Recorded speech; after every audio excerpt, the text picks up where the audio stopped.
Hello प्यारे बच्चों, कैसे हैं आप सभी। स्वागत है आप सभी का।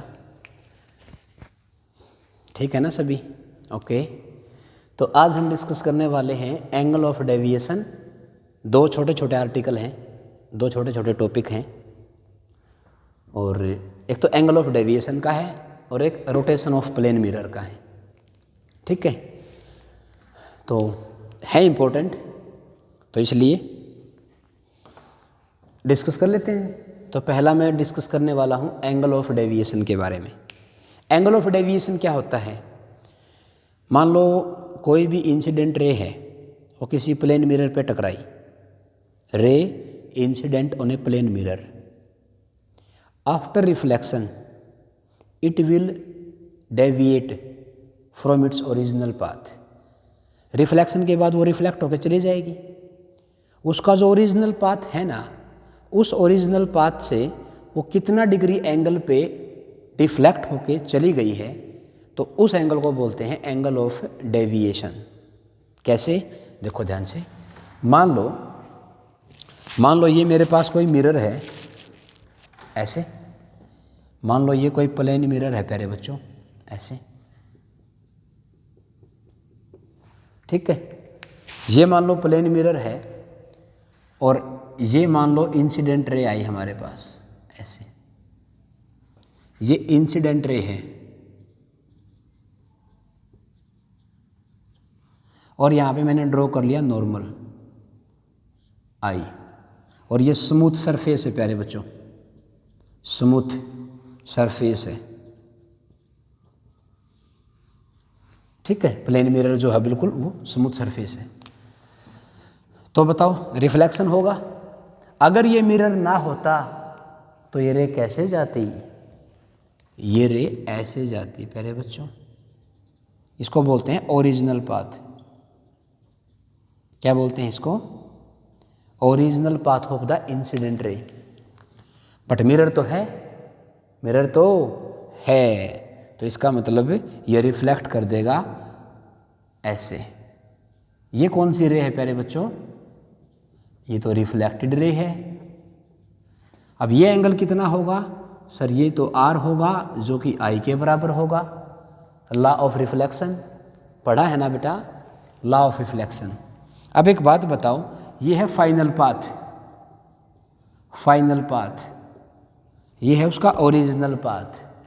अब रे बताओ, अगर मिरर ना होता तो ऐसे जाती, बट अब तो ये ऐसे जाती, तो इसका मतलब ये जो एंगल बनेगा इसको बोलते हैं एंगल ऑफ डेविएशन। कोई भी रे रिफ्लेक्शन के बाद अपने ओरिजिनल पाथ से कितना डेविएट हो गई, कितना दूर चली गई, such angle is known as angle of deviation. Sir इसकी वैल्यू को कैसे निकालोगे? अगर एक सिंगल प्लेन मिरर की बात कर रहा हूँ तो ये बताओ, ये पूरा एंगल कितना है? सर ये तो 180 डिग्री है, और ये कितना एंगल है? ये 2i है। तो क्या कर दूंगा मैं? अगर सिंगल प्लेन मिरर की बात कर रहा हूँ प्यारे बच्चों, तो डेल्टा किसके बराबर आ जाएगा? 180 माइनस 2i, ये आ जाएगा 180 माइनस 2i। अब वो एंगल ऑफ इंसिडेंस कुछ भी हो सकता है। बोलो प्यारे बच्चों, अगर मान लो अगर i की वैल्यू कितनी है? 30 डिग्री, तो r भी कितना होगा? 30 डिग्री होगा। तो डेल्टा कितना आ जाएगा? 180 माइनस 60। तो कितना आ जाएगा प्यारे बच्चों? बोलो कितना आ जाएगा ये? इसको आप निकाल लेना, 0। ठीक है ना? 120 डिग्री आएगा ना बेटा ये 120 डिग्री आ जाएगा ये। तो 120 डिग्री पे ये डेविएट करेगी इसमें से। क्या तुम्हें आया समझ में? और इसकी डायरेक्शन क्या है? डायरेक्शन किधर है बताओ? क्लॉकवाइज कि एंटी क्लॉकवाइज? रे ऐसे आती, रे ऐसे आती, बट चली ऐसे गई। तो ऐसे घूमी कि ऐसे घूमी? मतलब ऐसे घूम गई या ऐसे घूम गई? ऐसे घूम गई ना बेटा। तो clock anti clock, anti clock wise. तो 120 डिग्री एंटी क्लॉक वाइज, ये आ जाएगा। क्या मेरी बात क्लियर है प्यारे बच्चों? ये था एंगल ऑफ डेविएशन को लेके। अगर मैं 2 मिरर पे टकराऊंगा, 2 मिरर किसी एंगल पे रखे हैं तो वो थोड़ा कॉम्प्लेक्स हो जाएगा। हालांकि वो है तो आसान, लेकिन वो बहुत ज़्यादा डीप में चला जाएगा, ठीक है ना। तो 10th क्लास में NTSC या बोर्ड के लिए तो इतना ज़्यादा नहीं आता बेटा, तो इतना आपके लिए ये बहुत था जो मैंने आपको बताया। अब है रोटेशन ऑफ प्लेन मिरर। अब एक बात बताओ आप, मान लो ये मेरे पास कोई प्लेन मिरर है ऐसे, ठीक है, और ये रे ऐसे है मान लो ये, और ये इसका नॉर्मल है, और इसने एंगल बनाया आई, तो ये चली गई ऐसे। ये कितना एंगल है? ये भी तो आई ही है। तो अगर प्यारे बच्चों मैं इसको घुमा देता हूं, इसको ऐसे घुमा दूं, यानी कि ऐसे हो गया मिरर, ये इसको मैंने थीटा डिग्री एंगल पे घुमा दिया। मैंने प्लेन मिरर को रोटेट कर दिया, कितने एंगल? थीटा एंगल घुमा दिया, थीटा एंगल मैंने रोटेट कर दिया क्लॉकवाइज। तो बताओ रिफ्लेक्टेड रे कितना एंगल घूम जाएगी? रिफ्लेक्टेड रे कितना एंगल रोटेट कर जाएगी? तो एक बात बताओ, ये जो ब्लू वाला मिरर है ना, इसका नॉर्मल कैसे आएगा बताओ? इसका नॉर्मल ऐसे बन जाएगा प्यारे बच्चों,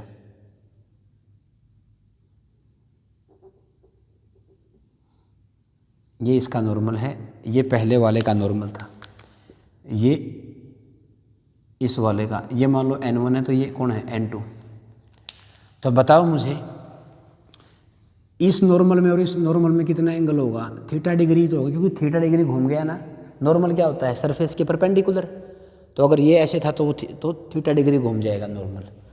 अगर ये पूरा एंगल कितना है पहले वाले नॉर्मल से? आई, ये कितना है? थीटा। तो ये कितना एंगल आ जाएगा? इसको बोलेंगे आई माइनस थीटा। क्या बोलेंगे? आई माइनस थीटा। अब जो रे होगी वो रे कैसे चली जाएगी बताओ? अब ये जो रे है वो ऐसे निकल जाएगी प्यारे बच्चों, मैं ब्लू मार्कर यूज़ कर रहा हूँ, वो मान लो ऐसे चली गई। तो इनके बीच में एंगल बताना है मुझे। ये तो थी ओल्ड रिफ्लेक्टेड रे, ये है न्यू वाली रिफ्लेक्टेड रे। अब बताओ, अब आने का एंगल कितना है? आने का एंगल कितना है? आई प्लस थीटा। तो जाने का एंगल भी कितना होगा? जाने का एंगल भी कितना होगा? I plus theta. Law of reflection.